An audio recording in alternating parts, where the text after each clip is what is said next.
What's happening? I'm Will, aka Sir William, and today I want to talk to you about the Iceco APL55 dual zone 12 volt fridge freezer combo. I appreciate you guys stopping by. If this is your first time to the channel, I invite you to go check out some of the other videos that I have of the various different overlanding journeys I've taken for the past 7 years all across the United States. For the past 5 years, I've depended exclusively on Iceco fridges and freezers to keep my food fresh and my beer cold anytime I pull up to camp.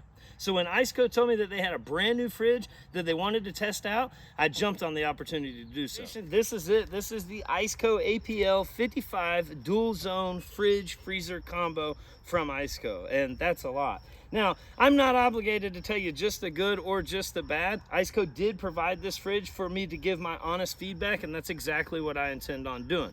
So I'm going to tell you the good, I'm going to tell you the bad, and at the very end, I'll tell you whether or not I recommend it for you. So the first thing I'm going to touch on is not really the most important thing, but it is still pretty important, and that is the looks of the fridge.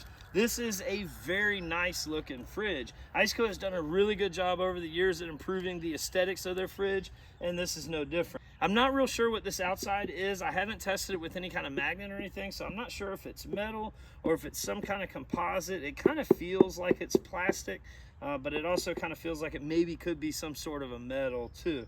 I will say though that it takes to fingerprints very easily. You're going to get fingerprints on there, and I would imagine it would get scratched up relatively easy too.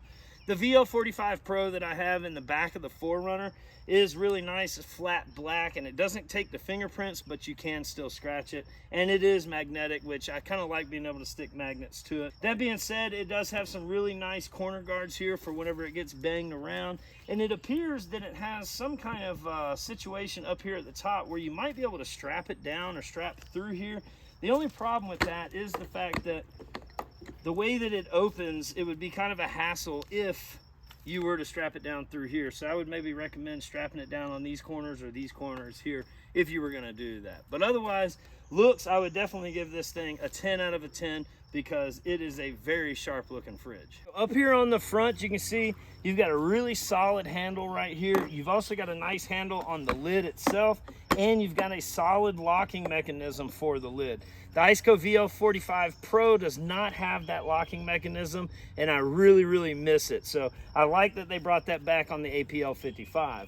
Now the lid is really unique in a sense that it comes down softly. I don't know if you guys have ever had one of these longer door opening fridges. I don't know really what to call them, but any of these ones that open up kind of like this, you risk taking your arm off or, you know, gouging your head whenever you're in there. So I like the fact that they added this soft close touch. Also up front here, you've got these really sturdy handles front and back, and that comes in handy whenever you're trying to maneuver it. This is not a light fridge. This is somewhere between 60 and 70 pounds unloaded, so those handles are definitely going to come in handy. You have your DC outlet, your AC outlet, and also Iceco does a really good job at putting USB ports here, so that way you can charge up your other things like phones or anything that you need that can be charged off of a USB outlet can be charged right there. Obviously you have your vent fans, that's pretty standard. And then you have a really nice control panel that has a very bright display. They also give you a little LED light right here, so that way you can see in front of you. In my particular setup, that's not very useful, but it may be useful depending on the setup that you have. It's there if you want to use it. Now, one last thing that they have up here, which again, it's kind of like these strap things on the top. I don't know if they're gimmicky or if it does provide actual usefulness, but it looks like you could actually put a lock here. So if you wanted, for whatever reason, if you wanted to lock up your fridge, you could lock it up, I believe, through these little holes here. So that's a pretty cool feature if that's your thing. All right, so moving on to the back, these are the heavy duty hinges that allow for that soft close. Also a heavy duty handle that's very sturdy and spring loaded like I talked about. And one of the cool things about the newer Iceco fridges is the fact that it allows for dual input of power. And what I mean by that is there's a DC port on the back or a DC port on the front. And where that's beneficial is depending on the setup that you have in your rig will be dependent on where it's easier to get power into the fridge. So having the versatility to choose from either the front or the back is really nice.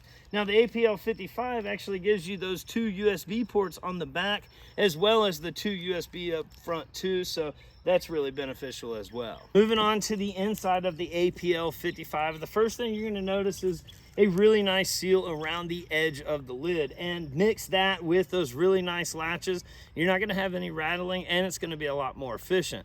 Also, some of the changes that you don't necessarily see that Iceco did to the APL55 is they increased the thickness of the insulation. It's nearly 2.5 inches. I want to say it's actually 2.4, 2.3, but that's almost 2.5 inches in my book. Still using the same quality compressor that they've been using with the same warranty, so nothing to worry about there.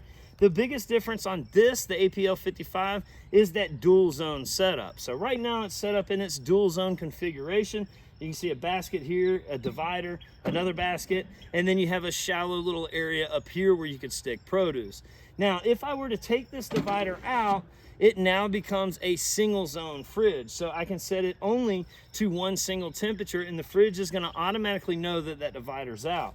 You put the divider back in, and now it's gonna turn it automatically to a dual zone fridge. You do have two really nice LED lights that are going to really help you to see anything and everything that you have stored in the fridge. And overall, this design is going to be really nice for a small, compact, dual zone fridge. But notice I said it's really nice for a small, compact, dual zone fridge, which leads me right into some of the downsides that I have with it. So I don't know about you guys, but I enjoy a nice ice cold brewski whenever I get to camp. And, well, let's just say I'm pretty professional in how I put them back. So sometimes I carry a little bit more than 12 with me. With this APL55 in the dual zone configuration, once you put a 12 pack in there, you pretty much eliminate all of your fridge space. Now you can take it out, make it a single zone fridge, and then put your 12 pack in there and have plenty enough room for other fridge items, but then you eliminate the need for the dual zone compartment. The other thing is whenever you do take out the divider here to make it a single zone, you kind of render the baskets useless, because while you can still use them, if you leave the baskets in there, it's going to cause a whole lot of rattling, and this thing's likely going to be sitting in the back of your SUV. You're not going to hear that rattling, so you won't have any of the baskets if you take that single zone or that dual zone divider out rather. Now, last but not least is, well, it's not necessarily the APL55's fault as much as it's an inherent design flaw with this style fridge. You see, with these fridges that open long ways like this, I'm not able to open up the fridge completely in the back of the 4Runner because the roof line is too low. I'm actually only able to open it up about this high. Even in the back of the truck, whenever we have it back there, I can't open it fully. And this makes it extremely hard to reach back into the back and see what's back there or to get what's back. So would I recommend the Iceco APL55? Yeah, I would. If you need a compact dual zone fridge freezer combo, this is a perfect solution for that. Now, if you're like me and you need to carry a whole bunch of beer and some refrigerated stuff, perhaps you want to look at one of the other offerings that Iceco has in their dual zone configuration, like a 60, a 75, or you can go all the way up to a 95. The choice is yours. But if you're limited on space and you do need that fridge freezer compatibility, this is really good. Some of the key feature takeaways for me are these really strong latches, that really nice seal on the inside of the lid there, nearly 2.5 inches of insulation, the super quiet, reliable, and durable compressor that they've been using for years. And I didn't even touch on this, but this fridge has Bluetooth capabilities as well. Overall, this is a really good fridge, and I recommend it for anybody that finds a use case that this would be suitable for. I hope that you guys learned something in this video. If you did, make sure that you hit that like button. Be sure to go check out Iceco's website. I'll leave it down in the description below. Also, if you utilize the promo code SirWilliamAdams at checkout, you can save up to $150 on a new fridge, and you help support the channel whenever you do. I really appreciate you guys watching. Till next time, you guys keep hanging in there like a hair on a biscuit, and remember, you can be happy if you've a mind to. Peace, y'all.